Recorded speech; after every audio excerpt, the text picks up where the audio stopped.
Hello friends, you are watching favourite educational channel spreading brain. तो आज हम लोग एक बहुत ज़्यादा इंटरेस्टिंग साइंस का चैप्टर पढ़ेंगे। चैप्टर का नाम है सॉइल। पहले हम लोग चैप्टर के थीम को समझते हैं। तो चैप्टर का थीम है सॉइल। तो what is soil? Soil is a substance that is formed by some organic matter, mineral, water and of course oxygen which together supports life that born in soil. Soil एक ऐसा substance है जो कि organic matter, water, oxygen और mineral से बना हुआ होता है, जिसमें कि हम लोग हमारे एग्रीकल्चर करते हैं और उसमें कुछ ऑर्गेनिजम्स में सपोर्ट करते हैं। तो ये होता है सॉइल। तो सॉइल के कितने टाइप्स होते हैं?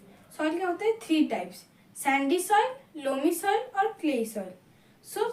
सैंडी सॉइल का मतलब क्या है, आप लोग पहले समझ लीजिए।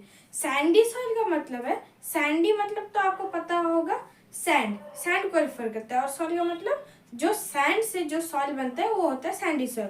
सैंडी सॉइल एक ऐसे टाइप का सॉइल है जिसके बीच में बहुत ज़्यादा गैप्स होते हैं। गैप्स इन द सेंस उसमें वाटर पर्कुलेशन रेट बहुत ज़्यादा होता है। तो वाटर पर्कुलेशन रेट ज़्यादा होने के कारण उसमें बहुत ज़्यादा मतलब जो लाइफ है वो सस्टेन नहीं कर पाते, या फिर बहुत ज़्यादा एग्रीकल्चर ग्रो नहीं हो पाता। सैंडी सॉइल में जो उसके बीच में जो गैप्स है, उसके बीच में गैप्स रहने के कारण वाटर बहुत जल्दी से पर्कुलेट करके निकल जाता है, या फिर उसके बीच से पास होके निकल जाता है, जिसमें कि खाली कुछ ही प्लांट्स या फिर कुछ भी लाइफ सस्टेन कर पाता है। बाकी सारे जो हमारे जैसे कि हो गया व्हीट भी सैंडी सॉइल में सस्टेन कर पाता है। कैक्टस के लॉन्ग रूट्स होने के कारण और उसमें ट्रांसपिरेशन प्रोसेस होने के कारण ये भी सैंडी सॉइल में सपोर्ट करता है या फिर लाइफ सस्टेन कर पाता है। देन आता है clay soil. What is clay soil? Clay तो आपको नाम से ही सुन के पता चल गया होगा कि ये क्ले से जो सॉइल बना है वो है क्ले सॉइल। और क्ले सॉइल में वाटर पर्कुलेशन रेट बहुत ज़्यादा कम होता है, मतलब सैंडी सॉइल का पूरा ऑपोजिट। इसमें वाटर पर्कुलेशन रेट बहुत ज़्यादा कम होने के कारण इसमें बहुत सारे लाइफ सस्टेन कर पाते हैं, और इसके बीच में बहुत ज़्यादा स्मॉल गैप्स होते हैं, जिससे कि वाटर बहुत ज़्यादा धीरे पास करता है। आपने देखा होगा खेतों में उसके जो लैंड है, लैंड के ऊपर पानी रहता है, पानी के ऊपर हमारा राइस का जो क्रॉप है वो उसको एग्रीकल्चर करते हैं हम लोग। तो उसके ऊपर पानी रहने के कारण हमारा जो राइस क्रॉप है उसे बहुत ज़्यादा पानी चाहिए होता है और ऑक्सीजन भी चाहिए होता है। क्लेई सॉइल के बीच में जो छोटे छोटे गैप्स हैं, तो छोटे छोटे गैस में ऑक्सीजन भी होते हैं और उससे पानी पर्कुलेट करके भी जाते हैं, जो कि मैं राइस क्रॉप को एक साथ में ऑक्सीजन मिल रहा है, पानी भी मिल रहा है, जो कि बहुत ज़्यादा सफिशिएंट अमाउंट में पानी मिल रहा है, और सनलाइट भी मिल रहा है। देन आता है हमारा loamy soil, last soil. What is loamy soil? Loamy soil is the mixture of Sandy soil and clay soil. Loamy soil Sandy soil और क्ले सॉइल का मिक्सचर है, जो कि बेस्ट सॉइल फॉर एग्रीकल्चर है। क्योंकि इसमें बड़े पार्टिकल्स भी होते हैं, स्मॉल पार्टिकल्स भी होते हैं, जिसमें कि वाटर पर्कुलेशन रेट बहुत ज़्यादा भी नहीं होता है, बहुत कम भी नहीं होता है, मतलब नॉर्मल होता है वाटर पर्कुलेशन रेट। तो हम लोग क्ले सॉइल में भी हमारे जो राइस क्रॉप है उसको ग्रो कर सकते हैं। नहीं तो हम लोग जो मैंने जैसे बोला कैक्टस हो गया, उसके बाद व्हीट हो गया, उसको हम लोग लोमी सॉइल में भी ग्रो कर सकते हैं। क्योंकि ये दोनों सॉइल का कॉम्पोजिशन है, या दोनों सॉइल का मिक्सचर है जो बनाता है लोमी सॉइल। लोमी सॉइल, इसमें बहुत जो आपको मैं एक एग्जांपल देके समझाता हूँ। ये जो बड़े बड़े पार्टिकल्स है, इसको आप लोग फुटबॉल समझ लीजिए, ठीक है। ये बड़े बड़े पार्टिकल हमारे सैंडी सॉइल में आ गए, इसमें कि वाटर बहुत ज़्यादा इजीली पास करके चला जाएगा। और ये छोटे छोटे पार्टिकल देखिए, इसके बीच में बहुत ज़्यादा कम गैप्स है, इसके बीच से पानी बहुत ज़्यादा धीरे धीरे जाएगा। लोमी सॉइल में क्या होता है, कुछ बड़े पार्टिकल्स होते हैं, कुछ छोटे पार्टिकल्स होते हैं, फिर कुछ बड़े पार्टिकल्स होते हैं, फिर कुछ छोटे पार्टिकल्स होते हैं। ये है लोमी सॉइल। तो इसमें मिक्सचर ऑफ सैंडी सॉइल और क्ले सॉइल होता है, जिसको कि हम लोग एग्रीकल्चरल पर्पसेस के लिए बहुत ज़्यादा बेनिफिशियल भी मानते हैं, क्योंकि इसके अंदर बहुत ज़्यादा ह्यूमस भी पाया जाता है और बहुत ज़्यादा मिनरल्स भी होता है इसके अंदर। अभी तो हो गया सॉइल। देन आता है how soil is formed. Soil कैसे बनता है? तो जैसे कि मैंने पहले बोला, कुछ ऑर्गेनिक मैटर मतलब डेड बॉडी ऑफ प्लांट्स या फिर डेड बॉडी ऑफ एनिमल्स। वो जो डेड बॉडी है वो डिकम्पोज होने के बाद जो हमारे मिनरल्स है या फिर वाटर है उसके साथ मिक्सअप हो जाता है और एक सब्सटेंस बनाता है जो कि ब्लैकिश या फिर ब्राउनिश कलर का दिखता है। सो वैसे होता है सॉइल फॉर्म। देन आता है सॉइल प्रोफाइल। सो पहले ये बहुत ज़्यादा इंपॉर्टेंट है। सॉइल प्रोफाइल का मतलब क्या है? Soil profile is a type of profile which shows the vertical columns and different layers of soil. So यहाँ पे मैंने एक डायग्राम बनाया है जो कि सॉइल प्रोफाइल को दिखाता है। तो सॉइल प्रोफाइल में फर्स्ट आता है ए होराइजन। सो यहाँ पे आप देखिए ये एक ट्री है, तो फर्स्ट हमारा लेयर जो कि यहाँ पे लिखा है ए होराइजन, ए होराइजन। सो ए होराइजन को हम लोग क्या बोलते हैं? टॉप सॉइल भी बोलते हैं, फिर फर्स्ट लेयर है ये। सो ए होराइजन में सबसे ज्यादा एग्रीकल्चर होता है। क्यों? क्योंकि इसमें बहुत ज्यादा मिनरल्स और ह्यूमस पाया जाता है जो कि एग्रीकल्चर के लिए बहुत ज्यादा बेनिफिशियल होता है। सो ए होराइजन को हम लोग, आप ये याद रखना, इसको मैं क्वेश्चन भी पूछ सकता हूँ। सो टॉप सॉइल बोलते हैं। टॉप सॉइल के बाद सेकेंड लेयर है बी होराइजन। तो यहाँ पे आप लोग देख सकते हैं बी होराइजन, बी होराइजन है ये। तो ए होराइजन में तो बहुत ज्यादा लूजली कॉम्पैक्ट पार्टिकल्स होते हैं या फिर सॉइल, और बी होराइजन में उससे थोड़े ज्यादा कॉम्पैक्ट पार्टिकल्स होते हैं। सो कॉम्पैक्ट पार्टिकल्स रहने के कारण इधर ज्यादा पानी भी नहीं मिलता जो कि एग्रीकल्चर को सपोर्ट कर सके। सो बी होराइजन में जो कॉम्पैक्ट पार्टिकल्स है ए होराइजन के मुकाबले इधर ज्यादातर लाइफ सस्टेन नहीं कर पाते हैं, क्योंकि इधर ज्यादा ऑक्सीजन भी नहीं होता है और सनलाइट भी नहीं आते इतने दूर तक।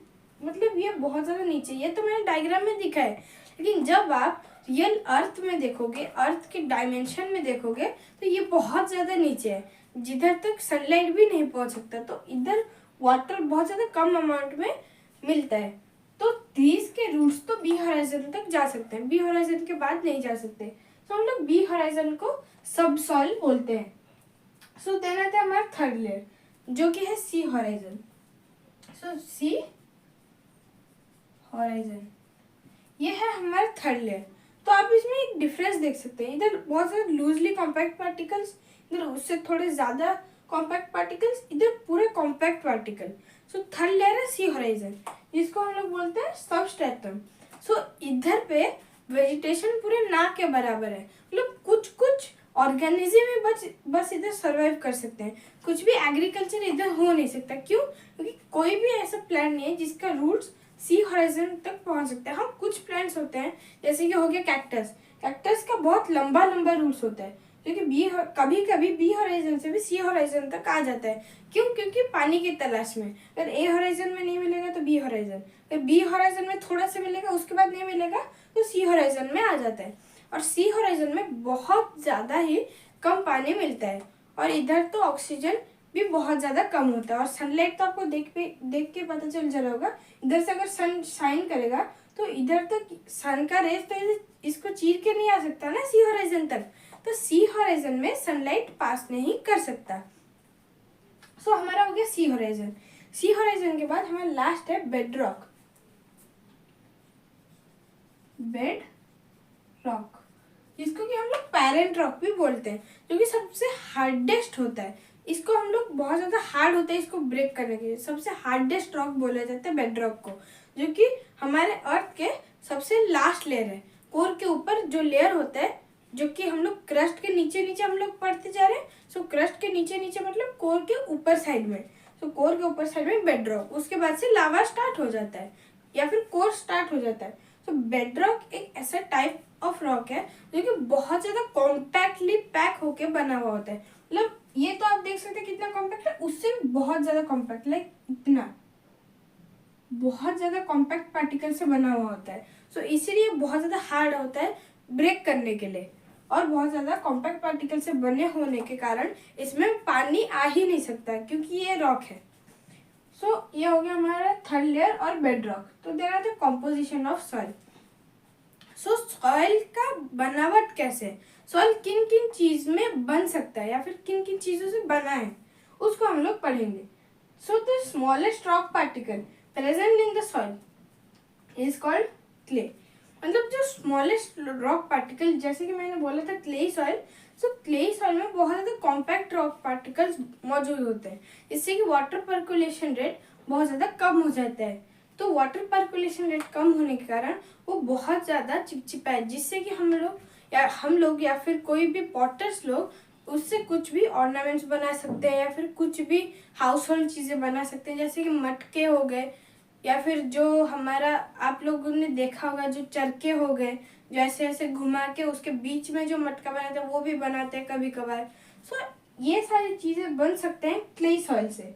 अब इसको हम लोग क्ले बोलते हैं, जो कि बहुत सारे छोटे छोटे रॉक पार्टिकल्स में प्रेजेंट होते हैं। सो देन आता है the rock particles in soil which are a little larger than clay particles are silt. So clay soil से या फिर clay जो particles है उससे कुछ ज्यादा थोड़े से बड़े वाले particles को हम लोग क्या बोलते हैं, स्लिट। ठीक है, स्लिट जो है क्ले पार्टिकल से, क्ले सॉइल जिससे बना है उसे थोड़े बड़े पार्टिकल से बना होता है। जैसे कि क्ले सॉइल अगर इतने पार्टिकल से बना है, सो हमारा सिल्ट कैसे बना होगा, थोड़े बड़े बड़े पार्टिकल से। ठीक है, ऐसे थोड़े बड़े बड़े पार्टिकल से बना है। सो इसको हम लोग बोलते हैं सिल्ट। और सिल्ट का कुछ ज़्यादा यूज़ नहीं होता, लेकिन इसको हम लोग एक फायर लगाने के कारण भी यूज़ कर सकते हैं। अगर आप लोग कोई जंगल में फंस जाएंगे, अगर उधर फायर अवेलेबल नहीं होगा, तो हम लोग सिल्ट को या फिर फ्लिंट को दोनों को रगड़ के एक साथ हम लोग फायर भी बना सकते हैं। बाकी इसका ज़्यादा कुछ यूज़ नहीं है। The rock particles in soil which are larger than silt particles form sand. So silt particles से जो बड़े होते हैं, जो बड़े particles है वो बनाते हैं sand. So clay particles से बड़े होते हैं silt particles से बड़े होते हैं sand. So जैसे कि मैंने बोला था इधर sandy soil. So sand में बहुत ज़्यादा बड़े बड़े particles होते हैं, जैसे कि water percolation rate बहुत ज़्यादा हाई हो जाता है। वाटर पर्कुलेशन रेट बहुत ज़्यादा हाई होने के कारण इधर पानी बहुत ज़्यादा टाइम तक नहीं रहता, बहुत ज़्यादा जल्दी ड्रेन आउट हो जाता है, अगर उसके बीच से बहुत ज़्यादा जल्दी चले जाता है पानी। सो ये हो गया सैंड सॉइल। उसके बाद आते हैं the largest size rock particles present in soil are called gravel.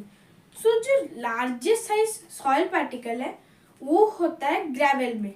So clay के बाद सिल्ट के बाद सैंड के बाद ग्रेवल। सो सबसे स्मॉलेस्ट रॉक पार्टिकल से बना हुआ सॉइल कौन सा है, क्ले। सबसे लार्जेस्ट रॉक पार्टिकल से बना हुआ ग्रेवल। सो ग्रेवल को आपने देखा होगा, वो फ्लिंट की तरह या फिर सिल्ट की तरह दोनों का मिक्स से बना हुआ होता है।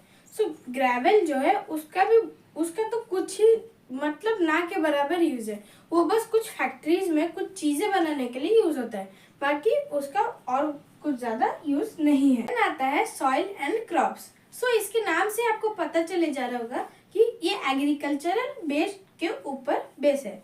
सो एग्रीकल्चरल मतलब हम लोग जो एग्रीकल्चर करते हैं या फिर क्रॉप्स के फार्मिंग करते हैं उसके ऊपर बेस है। सो पहला आता है हमारा क्ले एंड लोमी सॉइल। तो जैसे कि मैंने पहले बोला था, क्ले सॉइल और लोमी सॉइल एग्रीकल्चर के लिए बहुत ज़्यादा यूज है, जिसमें कि हम लोग वीट को उगा सकते हैं। Clay soil and loamy soil both are suitable और both are capable of growing wheat crop. Wheat crop एक ऐसा क्रॉप है जो कि क्ले सॉइल और लोमी सॉइल दोनों में ग्रो हो सकता है, फिर क्ले सॉइल और लोमी सॉइल दोनों कैपेबल है व्हीट क्रॉप को ग्रो करने के लिए। सो देन आते हैं हमारे जो पैडी क्रॉप्स होते हैं। Paddy crops like cotton. जो कॉटन होता है वो सैंडी लोमी सॉइल में ग्रो होता है। सैंडी लोमी सॉइल का मतलब लोमी सॉइल तो होगा, उसमें और ज़्यादा सैंड ऐड कर देंगे तो वो हो जाएगा सैंडी लोमी सॉइल, जिसमें कि बहुत ज़्यादा फाइन पार्टिकल्स या फिर फाइन गैप्स होते हैं, जिससे कि वाटर बहुत ज़्यादा जल्दी रिटेन करता है या फिर पर्कुलेट करता है। सो ये हो गया सॉइल एंड क्रॉप्स। तो there are the properties of soil. तो सॉइल में क्या क्या प्रॉपर्टीज होते हैं? तो पहला प्रॉपर्टी है soil can absorb water. Soil water को एब्जॉर्ब कर सकता है। Then second, soil can percolate water. Soil water को पर्कुलेट कर सकता है। Third, soil contains oxygen. Soil के बीच में जो पार्टिकल्स होते हैं उसमें ऑक्सीजन होता है। और है फोर्थ, सन से जो रेज आते हैं वो सॉइल ट्रैप कर सकता है या फिर soil can trap sunlight. So ये हो गया properties of soil. So there are the soil contain air. So मैंने जैसे बोला सॉइल कंटेन एयर, तो सॉइल एयर कैसे कंटेन करता है? उसके बीच में जो गैप्स होते हैं, गैप्स में वो एयर के बबल्स होते हैं। एयर के बबल्स हमारे जो क्रॉप्स हैं उनके लिए बहुत ज़्यादा यूजफुल है। कैसे? क्योंकि उसमें नाइट्रोजन गैस हो सकता है या फिर कार्बन डाइऑक्साइड गैस हो सकता है, जो कि फोटोसिंथेसिस प्रोसेस में यूज होता है। फोटोसिंथेसिस प्रोसेस के बाद हमें तो अपना ऑक्सीजन वापस मिल जाता है। सो ये हो गया सॉइल कंटेंट है। उसके बाद सॉइल कंटेंट वाटर। तो सॉइल कंटेंट वाटर का मतलब सॉइल तो वाटर को छोटे छोटे गैप्स में उधर भी स्टोर कर सकता है, लेकिन सॉइल अपने अंदर भी कुछ वाटर को छुपा के रख लेता है। छुपा के रख लेता है मतलब आप एक एक्सपेरिमेंट करना, आप कुछ सॉइल को लेना, उसका वेट मेजर कर लेना। उसका वेट सपोज आ गया 30 ग्राम। सो उसके बाद उसको पानी में डालने के बाद पानी से फिर से निकाल के अब उसका वेट मेजर करना। सो उसका वेट बढ़ गया होगा, बढ़ के सपोज हमारा हो जाएगा 40 ग्राम। तो 40 ग्राम होने के बाद हमारा जो वेट है, हमारा कितना वेट बढ़ा, सो हम लोग उसको कैसे फाइंड आउट करेंगे? सो वेट जो वाटर में डुबाने के बाद जो निकला 40 ग्राम, उसको हम लोग माइनस कर देंगे पहले ओरिजिनल मास जितना था उससे, तो 30 ग्राम। सो ये आ जाएगा 10 ग्राम।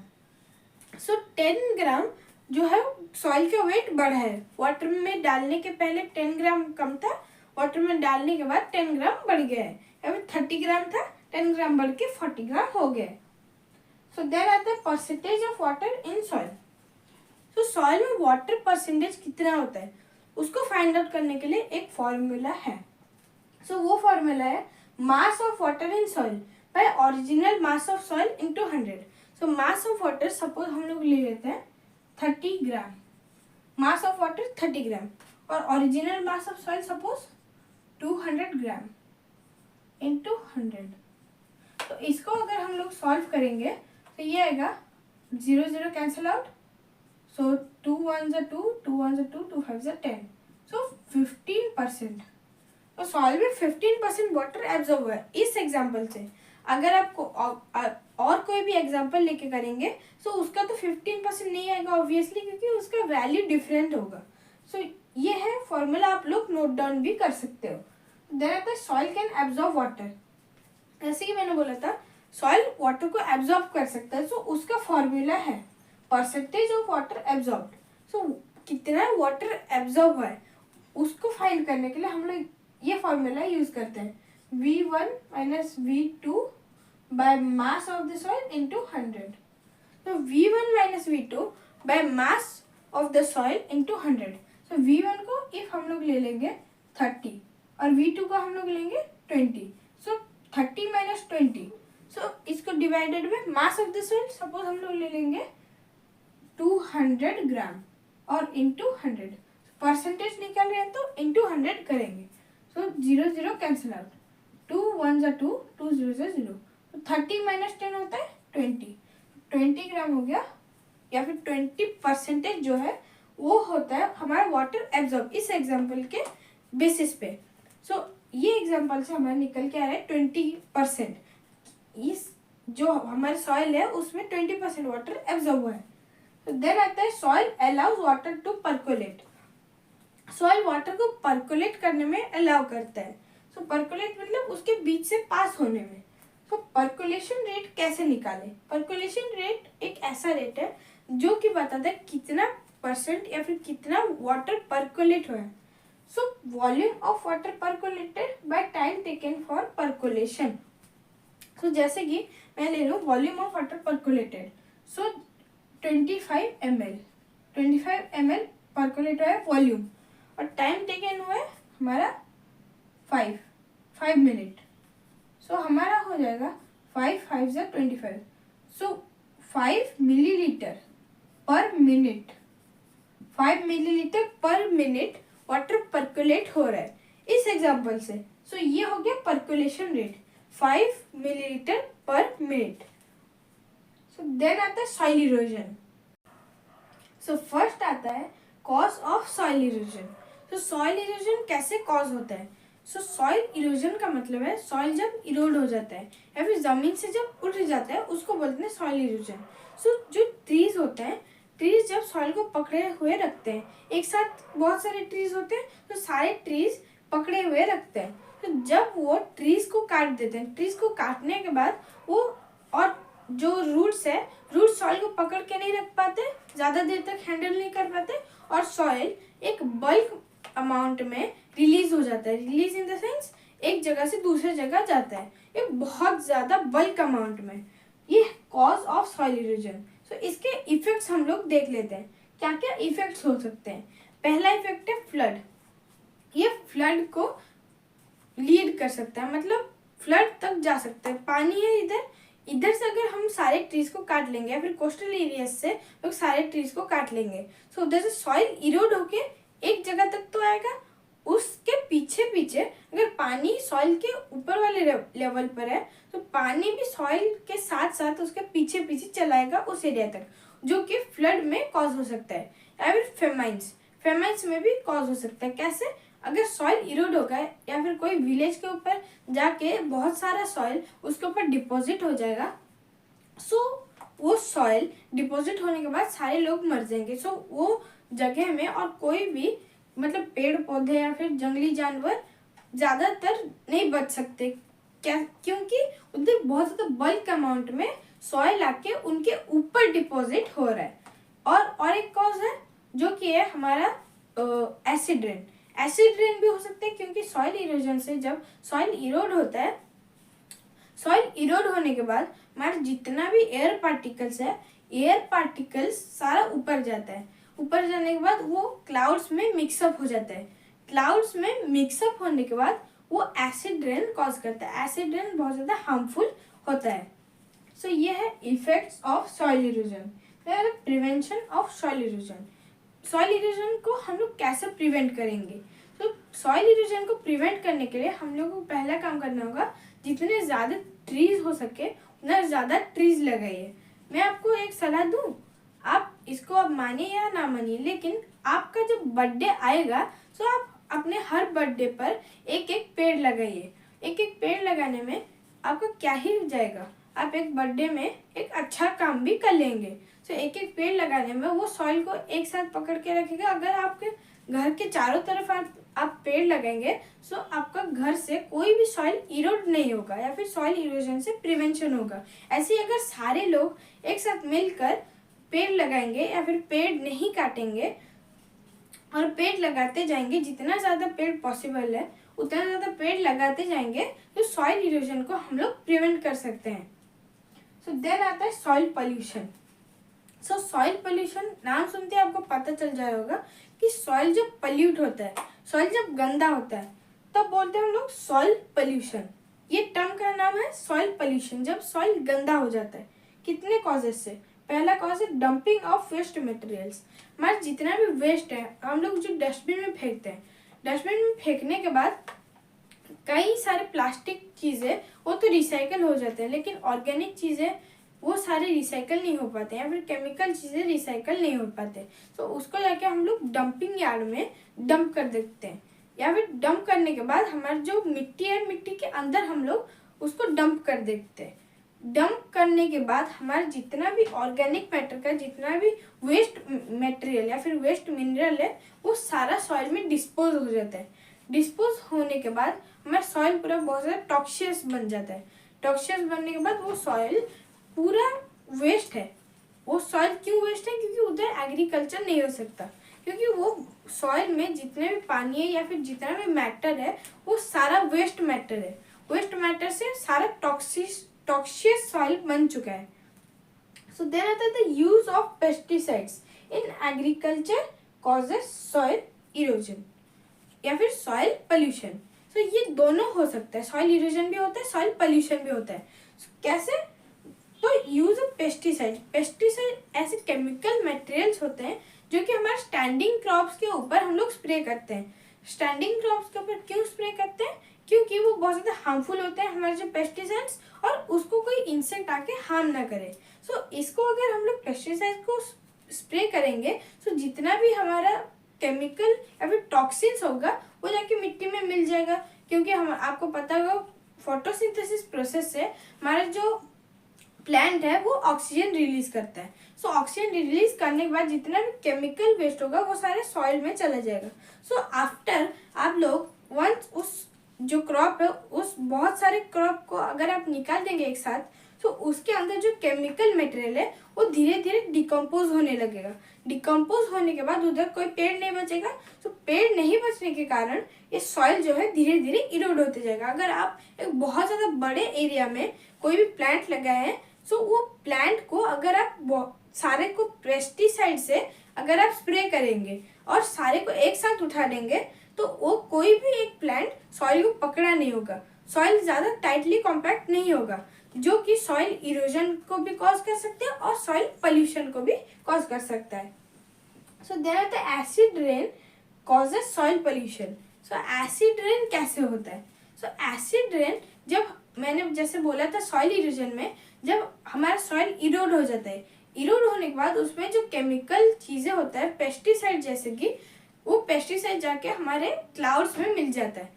क्लाउड्स में मिलने के बाद वो सारे मिल के एक साथ रेन होता है। एसिड रेन बहुत ज़्यादा हार्मफुल होता है हमारे प्लांट्स के लिए, क्योंकि जब रेन होता है तब बहुत ज़्यादा बल्क अमाउंट में कार्बन डाइऑक्साइड, नाइट्रोजन और फॉस्फोरस गैस एक साथ में रिलीज होता है।